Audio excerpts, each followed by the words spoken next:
Hey guys, and welcome to FanCast. We're very grateful to be recording from the historic St Kilda Sports Club, the oldest locker room in the Southern Hemisphere. Join us on the bench where we talk all things footy. We're fans, and this is FanCast. G'day FanCasters, and welcome to another episode here on the pod where we have a proper footy chat.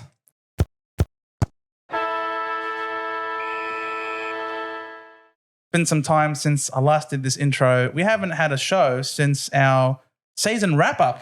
And Dylan, we had you on for that as well. So you're becoming a bit of a regular here. Yeah, you guys, like, if you want to invite me back, I can just do it every week if you want. But I've been on a lot of podcasts lately, so yeah, I'm ready for this. You didn't have to say that last part. You could have just said that, yeah, you're part of the furniture, you're part of the team. Welcome aboard. We're going to have you I on. thought it was a good time for a brag. Nathan, how you doing? Thanks for coming on. I'm good. Very good. So we saw you recording as well. Another one here with Dylan just before, talking about your Saints and the draft coming up and the strategy and stuff. How you feeling? Very stressed. Very stressed. This is probably the most important draft. The most important draft? Yeah, by far. Jeez, almost sounds like the American election. It's the most important election of our lifetime. The most important draft of all time. Don't worry. It's the same for all of us except for Brisbane, of course. Steveo, how you doing? Doing good as always, mate. Been a good little break, but we're back to do another podcast. Absolutely. This might just well and truly be the final one before the end of season, and you guys can finally say goodbye to our faces for 2024. We will, of course, be back in 2025 better than ever. And speaking of 2025, some things have already been in the works for 2025. We've got obviously some fixture for opening round. We've had the fixture for the gather round as well. So these have come out in the recent days. The new pre-season officially is underway. All of the first years to fourth years are basically back for most of the clubs, if not all of the clubs at this point. Are the North Melbourne boys back? They are. Colby McKercher won the 2K yesterday, so I'm buzzing. Straight into Supercoach team next year. Excellent. Yeah. And what are we seeing for St Kilda? The houses are getting trained down. It's the best pre-season we've probably ever had. Best pre-season. Oh, it's terrific. Is it the most important pre-season of all time? When the draftees come in, yep. Yeah, absolutely. Yeah. And the Hawks, are they doing anything good? Don't know. We're still on holidays after playing in finals, so yeah. Well, they love that slack off, don't they? They're absolute slackers, the happy team at Hawthorn. But so of course we have that. We've also got the draft to talk about. We've got Dylan here for a reason because he is, of course, knows nothing about the draft. If you haven't seen him all over the place doing every single podcast under the sun, everyone's trying to get a hold of you. You have been very hectic in this little last few days. You might be on the Joe Rogan podcast next year. Well, that's the only thing left, I think. I wouldn't be surprised if you slipped into the DMs, but you did better than Kamala Harris on that front. Even doing the Sainted Love Boys as well, which is obviously really exciting. But yeah, we've got the draft. We're going to be talking about that. Some of the high selections that we got coming up. We're also going to talk a little bit about some of the different changes to come for 2025. Some have been unveiled already, others have been rumored, and others are about to come around the corner, being the logos for some of the clubs. Some are just straight out ugly. I hope it's not the case for Gold Coast. Have you seen the Gold Coast logo? Apparently. It's stuck in 2005, that thing. Honestly, it feels like something from the 90s. have they changed it? Yeah. No, it got leaked. It's got leaked. Yeah. Oh, no. Yeah, so... Give me a look. Oh. We'll show it on the screen. It will be showing on the screen here. Yeah, that's not good. That's just not it. I don't know how the worst logo in the league got worse. could somehow get worse. Yeah. Who's in charge of these decisions? I'd love to know the thought process behind, how many people tick this off? Clearly enough for this to be the potential logo. But I feel like they just tried too hard to combine the G, combine the C, combine the S. Then you got a sun whacked in the middle with, what's that, like some glare? Yeah, like in terms of the sunset over the water. Yeah. Isn't it interesting to see like GWS versus Gold Coast? Like they're so different in that aspect of their club. Like So different. Yeah, GWS just being like that, absolute trendsetter. It's so iconic. Like GWS don't need to change their logo, do they? Like we know it's iconic with the G. Where compared to Gold Coast, I mean, they should have changed their logo, but the way it's looking, maybe try again. Hopefully the leak is false. No, we talking about the G from the GWS. They're like the OG. Like, that's probably one of the coolest logos going around. And they didn't have to try much. Even just changing the color scheme on their Clash jersey, or when they have just the orange G, or when they go stealth mode as well. I love their stealth jersey. Their social media stuff's the best. Oh, and their correct. They're just doing everything so well. They're a good team. They're a very good team. Well, I think we all anticipate that they're going to be good again in the coming year. They don't have the biggest draft hand, if I recall. I mean, they've got a couple of They've got a bit going on. So they've got not necessarily at the high end, but 15, 16, 21, and then some stuff in the 30s and 40s that might come in a little bit after the bids are matched. So they are, they're looking at being able to top up the list. They obviously had like a lot of outgoings, Peatling and Cumming and those kind of players. So yeah, I think they can do a bit, particularly in an even draft where at those like middling selections, it's going to all come down to what they do with the Saints, obviously. Yes. Whether the Saints split that pick and they give one up. But I think they've got their sights set on a couple of boys. Do you want them to split the pick as a Saints fan? I'm adamant. Adamant That we need to split that pick. Yeah. Okay. It's going to come down to GWS though, because they're like I said in the podcast that we did before, all the teams that want to split, it's all coming from them. Yeah. And we don't really know, like Richmond are the one on the receiving end of the North one, GWS on the receiving end of the Saints one. Like how keen are those teams to actually split? I think we'll see on draft night when like live trading kicks in, and it's going to actually take that long for it to get done. Yeah, because I know some people I've seen some people on social media, they're like, oh, the deadline's passed already and then what trades? It's like, It doesn't mean anything. they can still trade live on the night.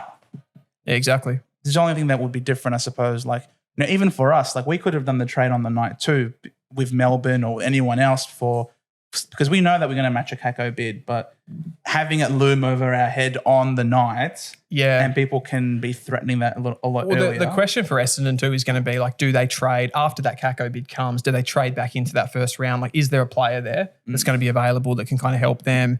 And then it's like, what do they give up? Because Essendon are sitting there with this bounty in 2025, and they can trade those future firsts. So yeah, it makes it like really interesting and difficult to do phantom drafts because there's so many permutations. Yeah, 100%. Not just in terms of trading back in, but where certain bids are going to come. Like, do we think there's going to be a bid coming for Levi Ashcroft right at the start or not? Like history would say that you're not going to, like right at the top end. Teams, like generally speaking, they like to give their number one selection the honour, the prestige of the number one selection. So I don't think we'll see it there. The other part of this is teams that have done dealings like earlier in the trade period, like Brisbane and Richmond have made selection swaps with each other. There's often that little like handshake. Wink, wink. Yeah. We saw that in the Dacos year, like with GWS and Collingwood who did a deal. Like certainly there was something going on there. So I don't know. I'd expect it to come probably, I think at the latest it would be Adelaide at 4. Right. And then obviously like Brisbane's haul of draft picks at the back end like massively affect the draft in the sense that when they start putting all of those picks, adding them together with the points to match, everybody else that has picks in like the 40s and the 50s, they start to fall down the order. So while Brisbane don't have much of a say in this draft as far as who they pick, they're going to pick Levi Ashcroft and Sam Marshall. But yeah, they'll have a say on the falling of other picks. It's crazy to think that the reigning premier is about to get a lot better over the draft period, over this draft. It couldn't be going any better for them. Just waltzing in another Ashcroft, obviously going to get Marshall as well, who is I think in his own rights, maybe a top 20 around that sort of draft pick as well. So, just nothing like the rich getting richer and the poor, us poor suckers toiling away, trying to claw our way up. But, St Kilda's in a good position with back-to-back picks in the top 10. It definitely softens the blow of losing someone like Battle to the boys next to you. Yeah, look. Yeah, I'm sorry. I said, I think it was on one of my podcasts that if we get pick 8 for Battle, I will drive him to Dingley myself. Yeah, it's a win-win for both. Did you do it? Did you do it? No, he told me to get out of his house. So, yeah. Love it. Well, that makes sense. Yeah. If you go in there unannounced, then obviously that is not very good. But I've been referring to your list because you very recently did your phantom draft for the first round. Yep. very different, or not very different. It's pretty different, a little different to what Cal Toomey has. Some slight picks there that you've got a bit going earlier because you're anticipating various trades they're going to be made between the various clubs. And so what you're doing is what I liked about the way you've gone about it compared to someone else, whether it be Rookie Me Central or whether it be Cal, not just simply looking at the caliber of the player and where you would just simply rank them, but also in terms of the reality of where the trades would be and therefore what sort of fit would be appropriate for that club. Yeah, like I did try to hone in there. Like, to be fair, a couple of the selections that I put into my most recent mock, they're probably more unlikely than, like for example, I had Essendon trading back in using 2 future first rounders to get in to get Josh Smiley. Like I was very happy about that. That's the only reason why I'm giving you praise here because I want to see that happen. Like a lot of water would have to go under the bridge for that to happen. But one thing I tried to do with that mock was sort of kind of show what teams might be willing to do, to get into the first round of this draft. And it's like a bit of a, I guess, like a learning on how the draft sits. So if you can throw in a few of those trades will happen. It's really difficult to find out exactly when they'll happen, but with all the mechanisms we've got now, like there's plenty of opportunity.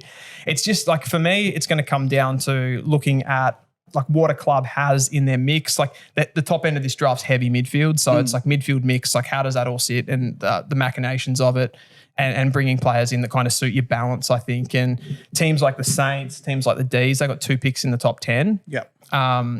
That's going to bring key position players into it if you've got 2 picks back to back or 2 picks close, because you're going to look to try to get different positions covered. Absolutely. So all these different teams, like for example, though, North Melbourne, a team that you would think is pretty stacked at the moment with midfield depth, and that's probably the reason why you're really keen to split up that really high number 2 pick. Yeah, like I'm keen to go for the key position player in this case, just because of like I've said it in a few of my videos, but the back-to-back top end picks that we've had over it's getting towards like a 5-year period now where we've had these really high end picks. I don't think you can keep, even if the best available talent says pick a midfielder, I don't think you can just keep going back to the well for that sort of player. Of course, like you're bringing someone into your club that has like a really high pedigree and you're able to like trade them on, but we don't, like in the AFL, we don't tend to trade like really heavily over off seasons, and you can't necessarily get back in the same capital for that player as what they were worth in the draft. So I'd like to see us, given that we've already had an advantage over most of the other clubs in the league at going to several drafts because we're so bad. It's an advantage to be bad. You heard it here first. Well, it is in the league, right? So like I don't think you can keep going to the small talent pool that we have and having such big teams, like big amounts of players on the field, having 18 spots to fill and fill your talent up with. We can't keep going back to the midfield well. We have to get some players into different lines. Who are you looking at really, really wanting to go over to the St Kilda Football Club? I mean, the one that does take my eye in like the pick 7 range is someone like a Josh Smiley. Right. I think we desperately need someone like big-bodied. Yeah. I think to kind of help Steele and Mateus Filippo. And we got McCrane, which is a really, really. But he's not really big-bodied. Not a big body, no. But just another decently sized midfielder. Is that McRae? Yeah. Yeah, he's actually like 188, I think. Like he's tall. Yeah. He's not like. But he's more of an outside type player, I feel. Has he been misused by Bevo? He definitely can play more inside, but he's been relegated to the outside. I said it in our podcast earlier that I see like McRae being a player, like a footballer in general, that's from like the old school of footballers. Right. Like he's a creator by hand. He's a very like high handball player. He doesn't have a lot of like meters gained. He doesn't progress the ball very much. He just sort of links up, gets in there, handballs it around, gets a lot of the footy, accumulates a lot of the footy, but he doesn't have much athleticism that kind of lends itself to the modern game. So I don't see him as much of an asset. I don't mind it as a stopgap play. Like the fact that you just bring him in, he fills in some minutes while you develop young players, but you wouldn't like to see him get like major minutes, I would have thought, over some of your midfield talent. I think ideally I need to do a bit of a seance. And Jagger Smith needs to get to St Kilda. Oh, Jagger Smith. I think I need to manifest it. I need to talk to all the gods out there. It needs to happen. The only way that's actually probably my ideal. The only way that happens is if the gods actually smite the other teams beforehand to prevent them from getting there. We're due for something. I get confused between Josh Smiley and who's Jagger Smith. I don't know. I'm just getting those names confused, but they're very similar midfielders. But yeah, both. Josh Smiley's the big one. Yeah, he's like a lump of a man. 195. Yeah, and Jagger's like the little nippity. Oh, he's little. Okay, nip at your heels kind of guy. Yeah, I get Zach Butters vibes from him. He's like that kind of player. I think the players you could compare Jagger Smith to are like a Nick Dacos, a Zach Butters, those sort of players that like are really good at pouncing on like the loose ball. Yeah. Side of the game at clearances, but probably like where I would mark Jagger down against those two, if you're looking at like best in class of that type of player, it's probably like the ball progression part. Like he doesn't have a lot of penetration in his legs, so he doesn't like drive you forward. He's not like a brilliant kick. He's more of a like creative handballer, but he will do that task at just winning you the ball at clearance and like creating for the outside players. He'll do that pretty much better than anyone. And I think he, as a like 200 game career player, he'd be the safest pair of hands in this draft. I mean, any comparison to a Nick Dacos or a Zach Butters type of player, you're bloody good. Like I think he's definitely sub those players. He's that type. Yeah, he gives you that sort of vibe. Yeah. But if you're able to get players of that caliber in such a deep draft, because this has been dubbed a super draft almost, in terms of the amount of depth in there. Yeah, like it's way too early to say if it's a super draft. I don't think that if you compare the top 10 of this draft to the top 10 of, say, 2022, a draft that we've got like a little bit of data on, like the Harry Sheezel, Matthias Philippou, Bailey Humphrey, those types of players, like it's probably like a similar top 10 to that sort of thing. You've got different, I think it's all about like the different types of players that like we spoke about in the pod before. It's like you've got a few like really athletic, high-end talent players at the top end, like Fino Sullivan, Sam Lawler, Sid Draper. You've then got those more accumulator types through the middle from about pick 4, and some of the big bodies come into that too, like a Harvey Langford and Josh Smiley. And then you've got some other maybe less rounded footballers that have a lot of athleticism like in the teens, and then you get some key position players coming in after that. So it's like there's heaps to pick from. It's just like they're hard to split. It's deep. It's not necessarily, I would say, like really high end at the top though. Right.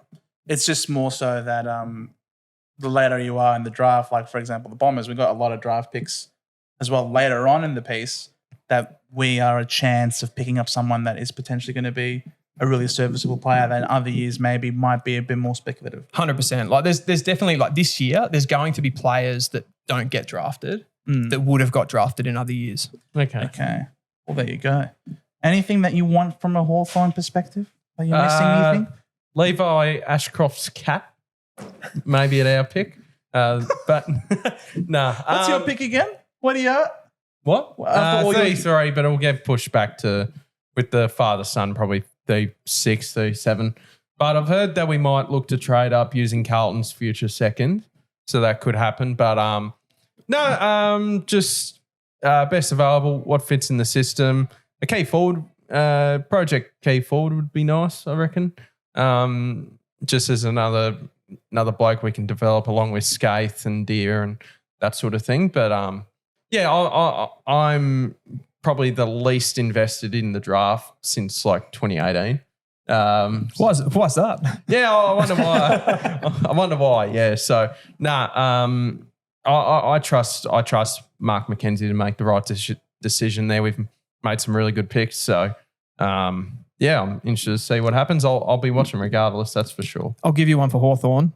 Jack O, GWV Rebels, 195 centimetre midfielder. Really silky, really smooth, like good hands. A player that can like mark the ball too when he goes forward. So I think that's definitely someone that Hawthorn are sniffing around. And the other one, if you go later in the draft, I think you got picks in the 70s. You might take a bit of a punt on a Cody Anderson. Yeah, I was going to bring him up because he's part of our NGA. So we could have a look at that for sure.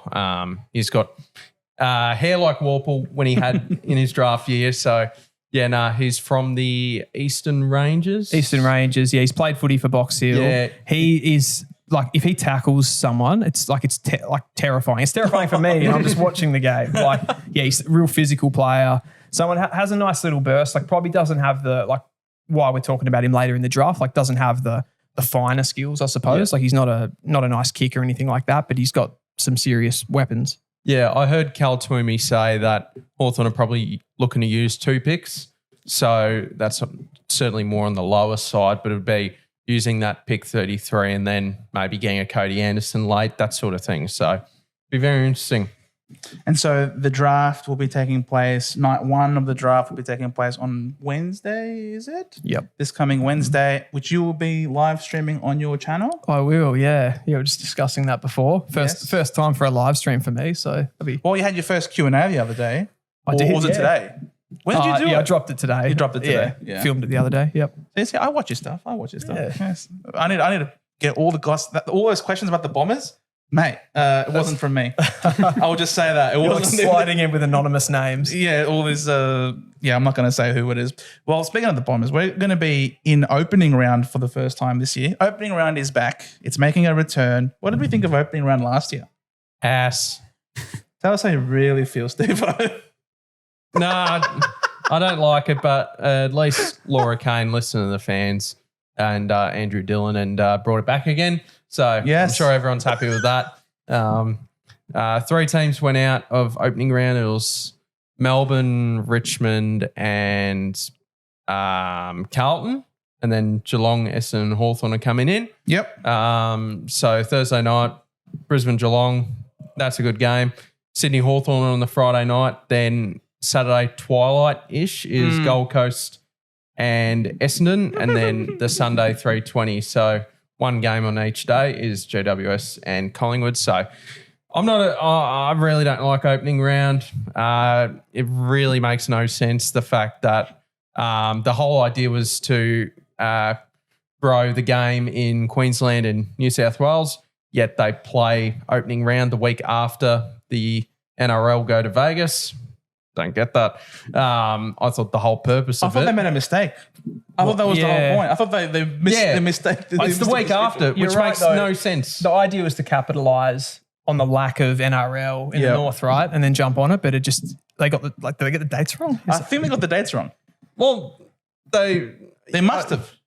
Otherwise, it's completely defeated the purpose of trying to have games on whilst they're there. I think they did say that the reason was so people from Melbourne could travel to opening round and then come back on Labor Day, fly back down to Melbourne. But yeah, I don't really get it. No, I really. So there's a Vic bias again. Yeah.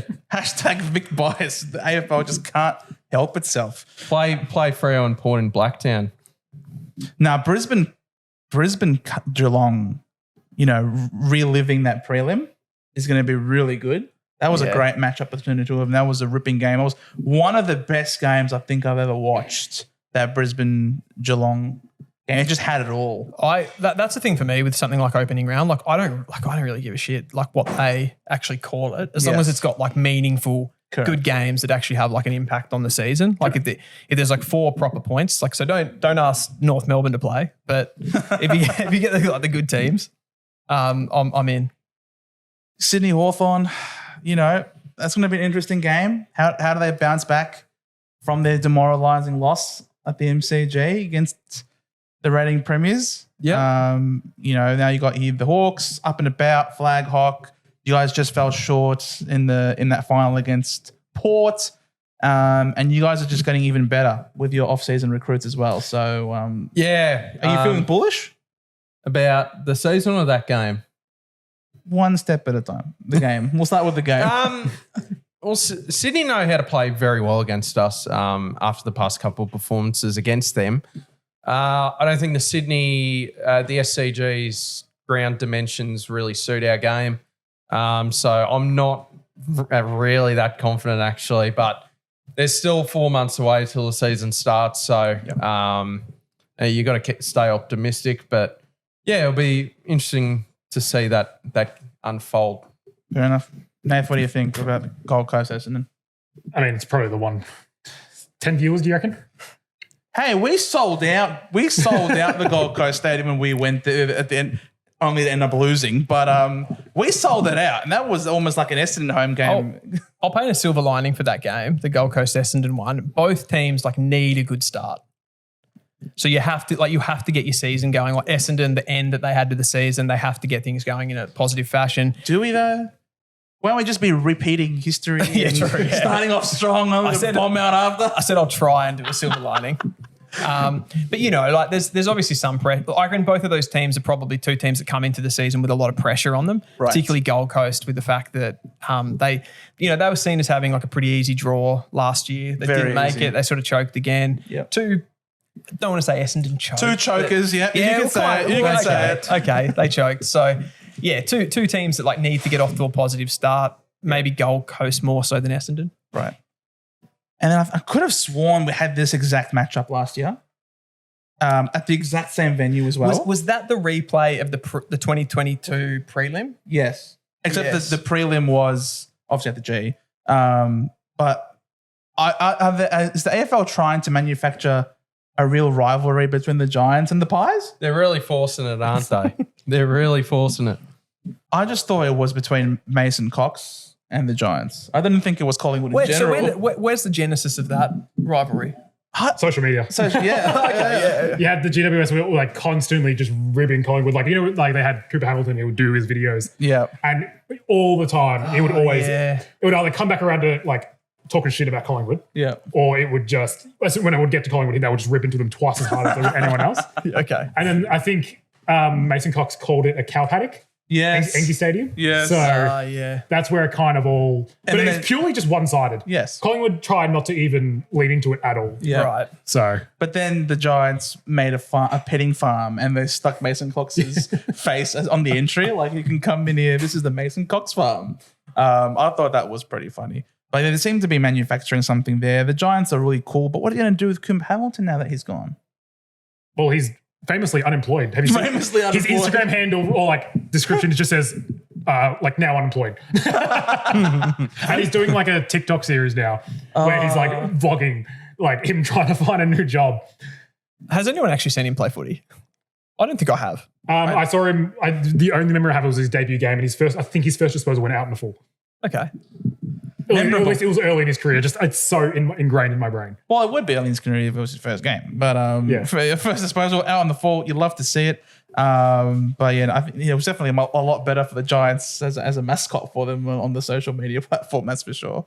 But yeah, so that's the opening round. Seems like it's going to stick. It's going to stay, despite what everyone was saying about it. But hey, it is what it is.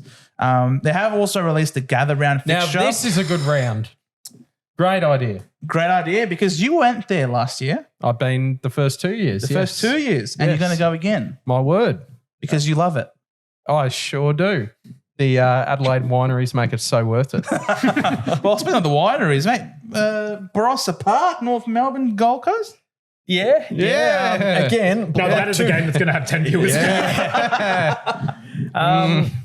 Yeah, how are we going to go against the Suns? Like they've probably got a bit more quality than us. 12:05 there, Saturday, April 12th. But you'll be playing away from home, so it's their away game. It's their away game. So you'll win. Yeah, okay, yeah. They don't travel well. Home. Yeah. Unless when they're playing the Bombers. That's the only time they will win away from home. What is freaking Mac I've never been. What is the most Essen thing ever? Correct, it is. Has anyone else ever been? To gather around? Yeah. No. I've heard Joe's going. I've heard you're going next year. Have you? Yeah. Who said this? It was on the grapevine. On the grapevine? Yeah. A Barossa grapevine? Well, if you were trying to go there, I applaud you, good sir. Oh, yeah. They've got Adelaide changed their logo here, so it's been official. What do we think about the Adelaide logo? Did anyone see the side-by-side with the ray gun? Yeah.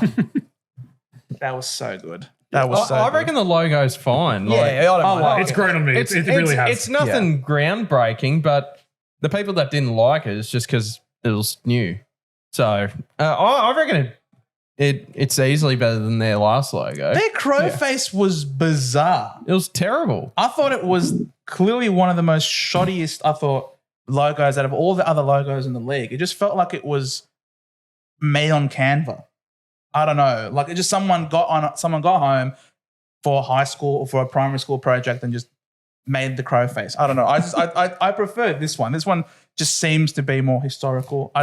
We love it when clubs do retro things. Yeah. And they're wearing the retro gear. It's a bit more modern, a bit more probably dynamic, like the actual logo itself as well. It's a modern twist to the logo they had before Crowface. Yes. I like it though. Like some callbacks to things in history, like for example, your bouncing kangaroo jersey, like that's probably one of the most iconic ones. You know what I mean? Like the anchor Freo. The anchor for Freo, absolutely. Yep. I love it when we put collars on our retro jerseys as well. We did it for our 150th. Yeah.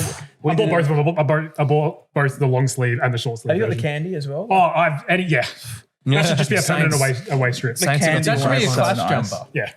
The candy one's really nice. Who do you reckon's got the best, like emblem-wise, like logo-wise, who do you reckon's got the best, the all-time?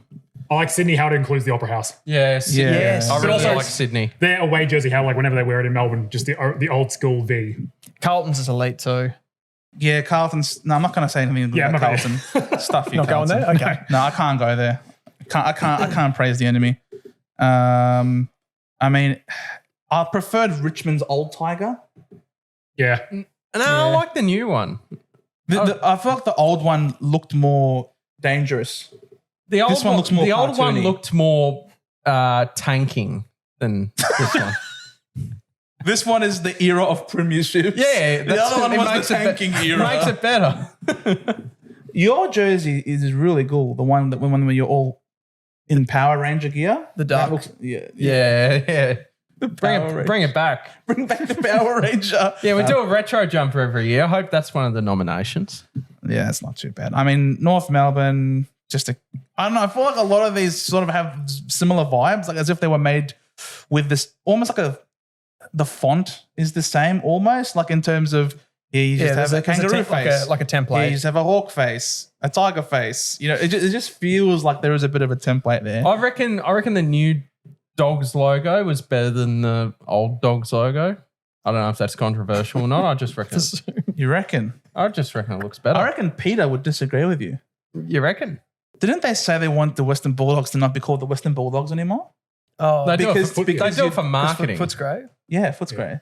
I think Peter came out and said that they want Footscray to change their name from Western Bulldogs to the Western Mutts, I think, because they because they didn't like it that the club was promoting a breed of dog with a disability. Can I just say that Brisbane logo? It's making me really uncomfortable. I don't like it. I like how it's staring at me. All right, yes, all right. Speaking of animals with disabilities, you've got like that. The way that thing is looking at me, it doesn't look great. All right. We'll take it off. Does this St Kilda logo look like it's going to be the same, you reckon? Or is that going to be changed too? Okay, so between the battle compensation, the draft, and now a logo change, this has just been the most stressful time for me. I lay awake at night. Wow. Like this has just been like we've ticked one. We've got pick 8. Yes. We've got the draft. Oh, sorry, the logo change is happening the night before the draft. The night before. Yep. And then so it's back to back just shockers. Shockers. So Imagine the new logo is just that, the stick man. I would love it to be the stick man. Yeah. Like one, because I've got it tatted on me, so I've planned ahead here. Yeah. And two, like it's just retro, it's great. Yeah, you got to update the tattoo. I had it before the new one. Has St Kilda ever had a logo change, or has it always been this way since the dawn of time? It was like it involved more stickman, like the old AFL logo or VFL logo. Yeah. It was just the old logo was and then I think it was '93 we came up with that, or like it was a version, an updated version of what was on the chest. The old Stickman one had like a bigger white panel in the middle too. Yeah, didn't it? yeah, good times. Why were they so good? Oh, just aesthetically pleasing. I don't know. Some logos you just look at. Like I look at Carlton's logo there, and it's just like I don't know. Classic. It's just the monogram. Classicism. I love it. The classic monogram. It's not trying too hard. No. It's nice colours, bold colours. Yeah. Stop praising Carlton. I don't like it. We don't like supporting Carlton. Nah, it's all right. So your gather round's going to be on. I'll see you there next year. Yes, sure. It's clearly been a resounding success. I think they've already booked it in. They had said they were going to do it for 7 odd years, I think, or so. That they had officially announced that it was going to continue. So might as well get used to it. And I will be going to Adelaide but over the Christmas New Year period, not over stopping by Mount Gambier. So if you're going to be in the Mount Gambier area, you feel like throwing eggs at me, you're more than welcome to do so. Good for you. But yeah, it should hopefully be a really good round of football. Adelaide are hosting the Cats, so this is going to be the Patrick Dangerfield Cup. Really keen to see this one, how it turns out.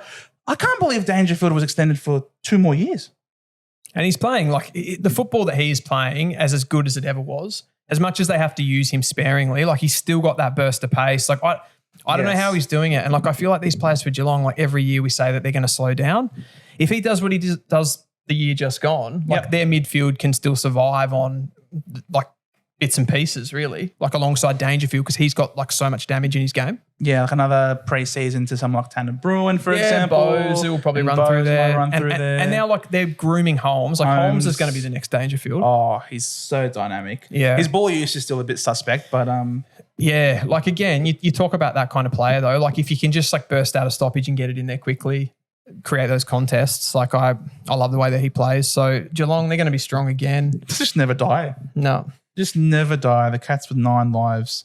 We then get Pies v Swans on a Friday night. Great game. That's going to be a ripper as well. Yep.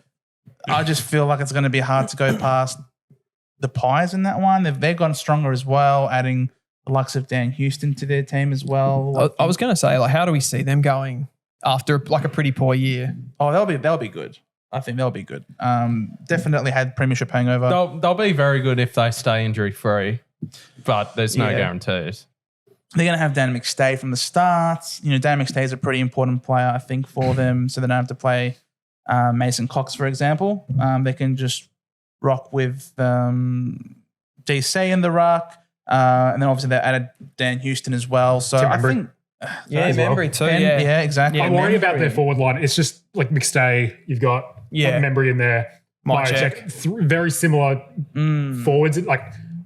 Why are they allergic to drafting an actual tall forward? I just think they see that. Or getting one in. Like they haven't had a lot of high draft picks, so they haven't been able to take that sort of player. I think they just see the forward line as an area where they can draft later type picks or rookie picks and just turn them into competitors and then like play a certain style where they don't really need like a dominant sort of key forward. Like if you look at where they've recruited all their assets, it's all in like from the midfield zone and behind, really. So how do we think Collingwood are actually going to use Dan Houston in this upcoming season? Do you think he's going to just slot into that half-back role, or do you think he's going to run through the midfield? I reckon it'll be a mix of like there'll be occasions where he's off half-back, but then he'll also spend time pinch hitting in the midfield. We know Collingwood probably need a bit of extra oomph in that midfield, so I think he'll provide that. On occasions on the right matchup, that sort of thing. So there might be certain matchups where it's 60-40 split, defense, midfield. Might be, the numbers will change between each matchup depending on the type of midfield they're going up against or the type of forward line they're going up against. So I think it'll be just a real mix of defense and midfield. I can see him really rolling off halfback, just being that outlet handball. Out of the stoppage. He does have a booming kick.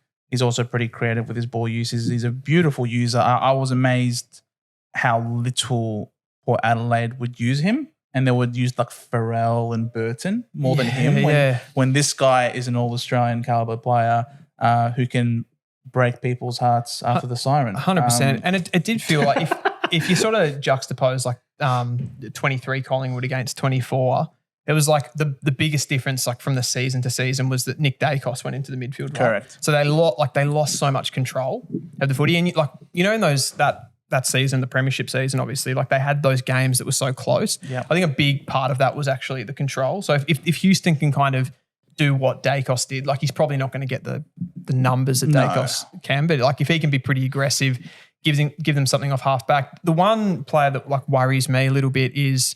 Like they still haven't really got like a genuine Nathan Murphy replacement who I feel like he like structurally is really important for that defense, like how he frees up Darcy Moore. Yes. Membry can play as a swing man. I wouldn't trust him. Like he was great for we call it the Ratton special. The last 5 minutes of the game, if we're up by a goal or two, you just see number 28 with tats just go down the other end of the field. It was almost, it was like the opposite. We call, the Richo special, Alan Richardson. He used to chuck Carlisle up full forward. Yeah. So it was just the opposite.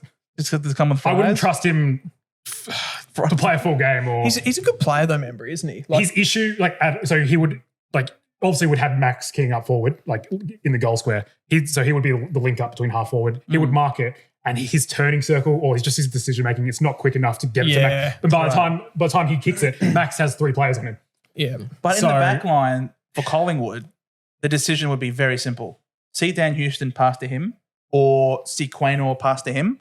He's not. He might not be in charge of making any real decisions. He could be almost like a Billy Frampton type of player where it's pure role player, get the ball, and then once you get it, give it to someone who actually will do something with it. And they'll all demand the football. I think Houston will demand the football. Nick Dacos runs all day. I wouldn't be surprised if he presents as an option as well. Potentially playing for Collingwood in a different system where you've got so many different damaging ball users. Maybe he does find himself at home in the back line potentially. I mean, they're going all in for these. They're going all in, aren't they, with these mature age recruits? I mean, it doesn't surprise me because I remember Craig McRae when he got the job at Collingwood saying, "I don't really want to be a coach for that long." So I reckon he just wants to go. Nah, we'll worry about the future later. Just give me the players now to work with. Yep. And we can build something good over the next couple of years because I reckon once it slowly starts, reaching tipping point of, oh, gee, they're old and cooked, he'll give it in. They're pretty lucky that they've been able to do that and go back to the well because they've had obviously Dacos, father-son, both the Dacoses. Yep. They've had Quaynor as an NGA. And then next year as well, 2025, they get Thomas McGuan. Yeah. There's another killer. I feel like no one's talking about how bad Collingwood have been at drafting. Is that too harsh? Because Richards is going to Port. You know what's really interesting with Collingwood's recruiting in general? They draft quite bad. Like you're right. Like their high-end drafting is quite bad, but their recruiting of, I don't know how you describe all these players. Like, I don't know, like mature age players. Tom Mitchell. Players from other clubs is absolutely brilliant. That's perfectly fine. I just reckon they've gotten out of jail with the Dacos boys and Quaynor. 100%. But it overshadows just a lot of their problems when it comes to drafting. And it doesn't matter. Like they've won a premiership in their window. But it's just, I feel like it doesn't get talked about that much because it's overshadowed by Quaynor, Dacos, the Dacos boys. They're going to get a new bloke, McGuan's son next year. Yeah. So, I mean, it's working out fine, but I just feel like that point needs to be brought up. North and Gold Coast, I think you guys could win that. North Melbourne, when you add some other more great young talent, the team's starting to become really stacked with a lot of that young talent there. What do you think? Are we going to finish? I mean, to maybe finish 12th, you reckon? I mean, that'd be awesome. Like finishing the top 12. I know, like I made a few jokes, but like we genuinely did see in 2024 some of the signs. Yeah. Like I don't know if you'd say like it was like turning the corner, but we had games, like we had full games where you're like, this is exciting to watch. Like that midfield group, you had like Wardlaw tearing away from the stoppage, LDU. Sheasel's he's such a good player, just like awesome to have in there, like the control that he brings and setting things up when he's playing off the half back line or at half forward. So we've got Larkey down there, like not a lot, like some teams don't have a key forward that good. Like we obviously, now we've brought in Tickle and Darling. So like there's a little bit there and I think they're going to just try to work with that. They'll probably draft a couple of keys here. But I think like the off-season inclusions that we've had, like Daniel, Parker, Darling, like huge. I think we're turning the corner into that like full-on development stage now. It's all about like we have to get these guys better and we're not going to be going to the draft and taking like multiple players. So, but signs, 2024 signs, I think you probably didn't see it as much as a neutral, but like as a North fan, you saw some good things. No, I'm watching our game versus North. I was watching it with Jez. He's obviously a North Melbourne supporter. We won by 40 points at the end of the game, but for a large portion of that game, it did. When you walk away and you simply see the scoreboard 40 points, you're thinking, classic North Melbourne. But when you actually sit and watch the game, it's like, no, this was highly competitive. It was just a little patch in the last quarter or in the third quarter where we piled on goals in quick succession. But for the rest of the game, it was relatively competitive. Obviously, what you guys did against North Melbourne as well. You've brought in against Collingwood. And then you did a North Melbourne. But you've added premiership players to the side. Culture, standards, helping out Clarko being coaches on the field as well. Yeah, like we actually had games this season where there were like periods of dominance. Like you could actually say, like you mentioned there, like we'd lose, like we'd get a momentum swing against us and someone would pile on 5-6 goals, but we actually dominated teams for periods, like 10-minute, 15-minute, like a quarter period. Like that Collingwood game, like that was electric. Like I was absolutely loving that. So lost the game. Like, did I care that much? Not really. But I think the future's there. We just got to get games into these players now. Carlton's West Coast after that. West Coast, we know they're going through a real severe rebuild. They got a new coach now. McWalter, so he's going to have his hands full up against Carlton, who a lot of people had predicted that they were going to be top 4 last year. Again, had a very good season, struggled with injuries, but they now got pick 3 on top of a really good list already.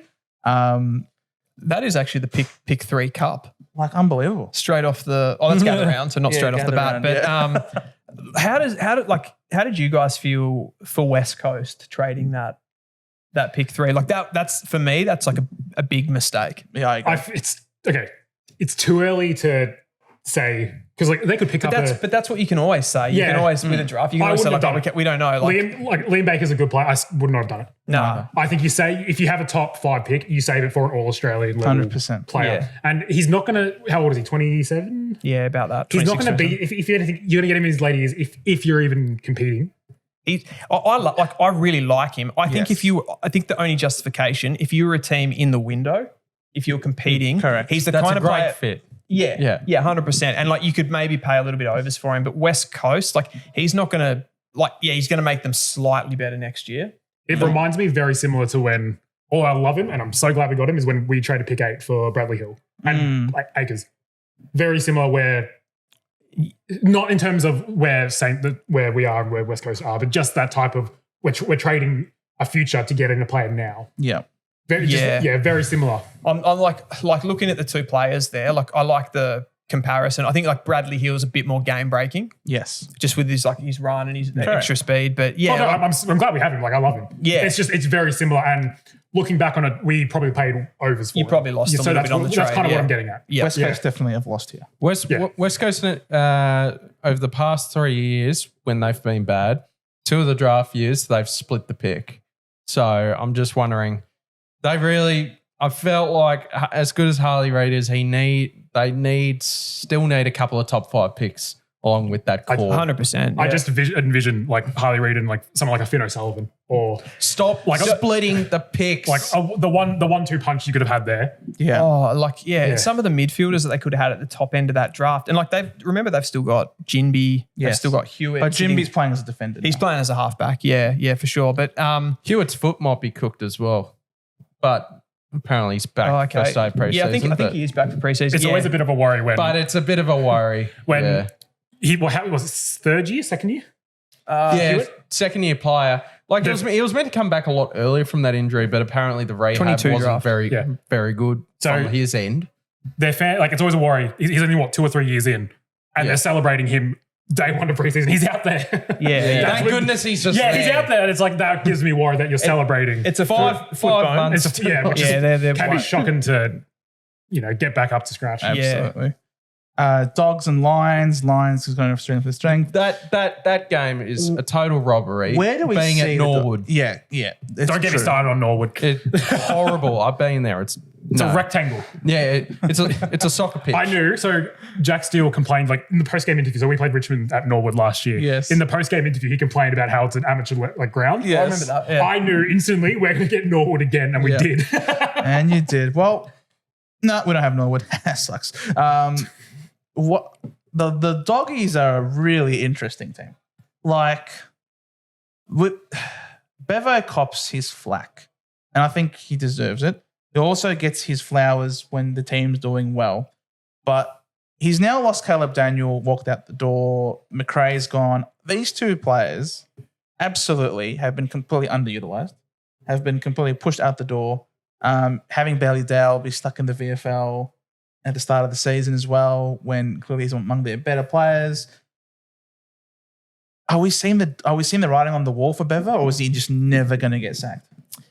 Well, if you were going to sack him, like you already would have done it, wouldn't you? Exactly. So he's probably not. Like he's been there for how many years now? Like 12, something like that in total. Far too long. Yeah. Like I don't know. Like on the points that you made there about the players, like McRae and Daniel. Like I'm not so sure it was the wrong decision to phase them out. Like what I said about McRae before, like I sort of see him as a bit of a, like he's not really game breaking. And I think Bevo has tried to like revitalize the team a little bit. Like he's brought Richards off halfback into the midfield, like giving him like a little bit more bite, a little bit more pace through there, which is good. I'd say like structure, like my problem with Bevo is more how they set up that forward line. Like I just think it feels like way too tall and clunky for me. Like you've got Jamara, Yes. Darcy, Norton. I feel like there's somebody else. And then when the game's on the line against Hawthorn, let's park Bontempelli there as well. Bont goes down there, but we need another tall down there. Like when, like, why wouldn't you just have Bont at the exactly, like those sorts of decisions. Like I just think they have to like restructure up a little bit, like get a little bit more mobile down there. I think their back line is just awful. Liam Is that Jones. controversial? And they just lost Keith as well. Nah, they've got to put Norton down back. Like For sure. their back line, I just don't rate it whatsoever. So they've moved Lob down there. Yes, that was good. That was a good move. Yeah. Because he was playing VFL as well. Yeah. Like so he played some pretty good footy at the back half. Like Bailey Dale's pretty dynamic as a runner out of there. I'm just trying to go through all they brought in Caulfield too, didn't they, last year? As a sort of a medium type. Yeah. He's been injured. Yeah. Pretty much how he was at the Saints. Change of scenery hasn't done him much good. Same shit, different smell. I just feel like they've got a bunch of blokes in the back line that don't actually defend. I mean, Liam Jones feels like the only real defender there. He's not even that good too. And even then, he still has his Liam Jones moments. First year key forward, Cal Shadir kicked 3 goals, 4 on him.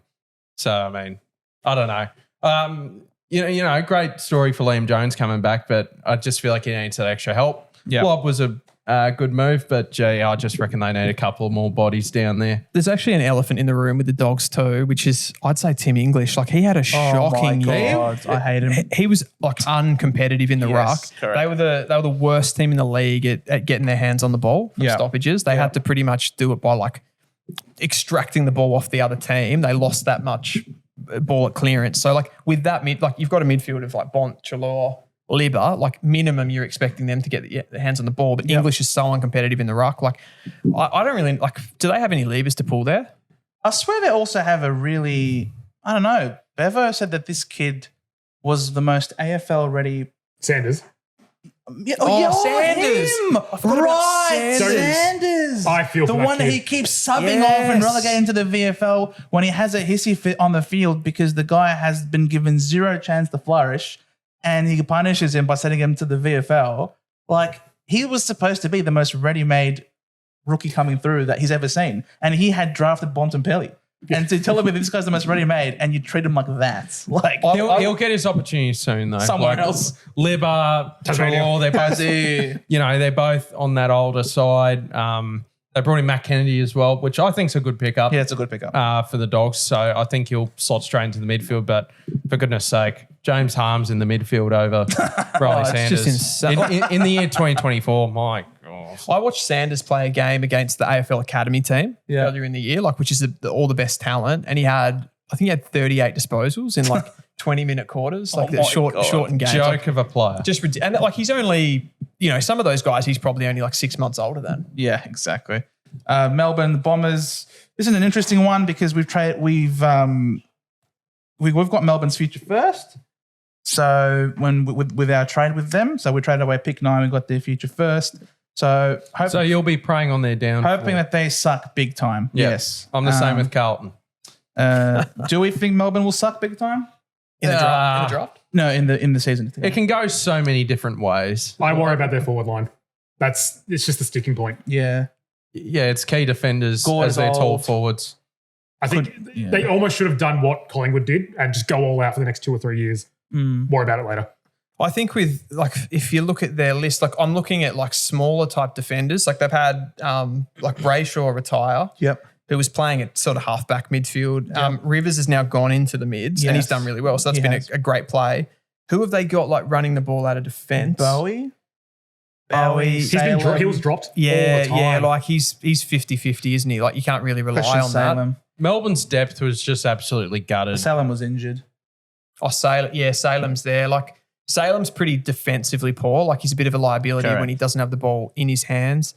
And then you've got like the forward line. I think they lack a little bit of like those really aggressive, like smaller forwards that can just like pounce on stuff inside forward 50. Like probably running like Spargo. Neil Borland's gone, remember? Correct. He was a really good high half forward. So, and who knows if Petrarca comes back the same? I reckon, like, I trust him. Yeah. It's a big ask though, because it's not like he hasn't been able to run in months. He's got to build up all that fitness again. And his mental health as well. Yeah. He's gone next year. I feel like Oliver's a bigger risk as far as not getting back to his best for me. I think Oliver can improve, but I don't think he ever gets back to his best. Preying on a Melbourne downfall. But it doesn't matter. They got Tom Campbell. Oi. Don't diss the soup. What do I hope for Melbourne is that at round one, I know like Brad Green did that. I think it was at their BNF or whatever, and he's like the midfield will be Viney, Petrarca, Oliver. Like I really hope it isn't. Like, can you give like somebody else? Like give Tholstrup or something. Like get someone. Actually, I rated Tholstrup very highly. Tholstrup's great. Windsor. Windsor's like really good in there. So like get those guys in there, and they've got 2 picks inside the top 10, so they can draft some players to bet in, and If they do not draft a key forward in the seriously, same with, like I'd say the same with Collingwood if they had. I think Collingwood more for me. But if seriously. Draft an Armstrong, draft whoever. They've got Van Rooyen. But in him we trust. You can't be. My only issue, like they drafted, and like this comes down to the quality, but like they did draft Jefferson. Yep. And then, Van Rooyen was first, I think, and then Jefferson. Has Jefferson even been close though? No. When he first got drafted, they said he was a project player, like 2 or 3 years away from. Well, we're reaching the 2 or 3, and he hasn't even been close. I mean, he was looking good towards the end in the VFL last season, so I think he will get more of an opportunity. And I saw Melbourne fans after team selection every week late in the season. Where's Jefferson? He's been playing good, so I think his time's coming pretty soon. Goodwin's a pretty conservative coach too with that kind of thing. Like he plays for the boys. I do worry about their game plan after Max Gawn. Like, they're playing him full-time ruck at his age. Well, they got Harrison Petty. They'll be all right. Yeah, God. Were they Don't paying get me him like started. $800K or something? Is he going to go back? Who? Petty. Do you think he'll play forward or back? Yes. I think yes. Great answer. Please play back line. Goodwin's heart desires. Exactly. Richmond, full rebuild. Fremantle. Haven't gotten any better. Haven't gotten any worse. Top 4, I reckon. Yeah, they should be flagged. Haven't got any better. Shea Bolton. I'm actually true. Shea Bolton's very good. I actually don't mind Freo. Did we get someone else as well? No, they were in for Baker. Oh, okay, yeah. But they got Bolton. They got someone else, did they? Or I swear they got someone else. It might have been I thinking Quinton Narkle, but they didn't actually end up signing him. They might have got someone in. Yeah, I don't think they got any like needle movers other than Bolton. But I'm having like a not deja vu. What's it called? Mandela effect. I swear I saw. Oh, maybe I'm thinking like because Cosy Pickett was like. He was linked. He was linked. Maybe I'm getting. Yeah. If Longmuir can just loosen up a bit with his game plan, I feel like that will fully let them express themselves and explode for next year. I do like Freo next year. Yeah, good like young core play. Like they've pretty much got all the lines they're covered. good to go. That's what I was saying. They're good to go now. They need to go now. They're good to go. So, I mean, hopefully that happens for them because they're dying of some success. They're starving for success. And they were there. They were knocking on the door. They just fell short this year. But, they've had to have a few personnel changes. Some people have left them over the years in this last couple of years. But I think now they're finally starting to get some more players the other way. And with their home ground advantage, they're absolutely on the rise. So, yes, you're right. They could finish very high up on the ladder. And the rest of the teams that are left here, we've sort of already spoken about briefly, you know, the Saints and Port and Hawthorn. So I think we'll leave it there, having spoken about all the other teams. Thank you guys so much for watching. Before you finish, No. Shut up, Steve. no. I'm tired. because the reports today. Yes. Just a real quick last one. That Off the press. Dustin Martin might be joining the Fox Footy commentary team. I thought you were about to say next year. Gold Coast, and I was about to. So did I. Dustin Martin Yeah, Dustin Martin's being reported that he'll be joining Fox will Footy be next year. doing media? He doesn't Yeah. talk. That's a troll, surely. Yeah, he's trolling. What is this the first time you guys have heard of it? Yes. Yeah, it was reported early today. He had a meeting with Ralph Carr, his manager, and then in South Melbourne with the Fox Sports crew and all that. And Jack Rewalt was in there as well. So I mean, the rumors are that Dustin Martin's going to be a commentator for Fox Footy next year. And should we mean like bouncer? Like I think you mean Tom Hawkins. No, I promise you. Tom Hawkins. Yeah, I promise I you. know Tomahawk. Look it up online. Dustin Martin looks like he'll be joining the Fox Footy commentary team. We'll look it up afterwards. For 2025. Yeah, you can look it up there. All right, now you can finish your Thank you guys so much for watching and indulging us where we wrapped. This is a proper wrap up of the season, some predictions into next year, talking about how different teams are going to go, talking about what teams are going to do with the draft. So thank you guys so much for joining us. It's been your boy Joe. Thank you so much for all of your support. Steve-O, we got anything to say to the fans? No, go Dustin Martin. Nothing? You got nothing to say to them? I mean, thank you for all the support this year. We really do appreciate it. It's been ripper fun doing the podcast next year, and we'll be back bigger than And ever better. for next Yes, year. absolutely. Dill, thanks so much for coming on. Yeah, thanks for having me. I've got a busy week ahead, so You do. it's been good. Yeah, thanks again. What's the channel called again? Dylan Alexander follows draft. Guess what he does? He follows the draft. Nathan, thank you so much for coming on, my friend. It's been pleasure. an absolute pleasure having you on. Thank you. And of course, guys, if you haven't, from the Sainted Love, the official official name of the channel is? Yeah. Saint Love. You can find us all on all socials, as well as my own personal page, The Sad Sainter, where I post very sad Saint memes. Very sad sense. Nah, it's only going to be positive from here on out. Hard not to be optimistic about the Saints. So thank you guys so much for watching. We'll see you all on the flip side.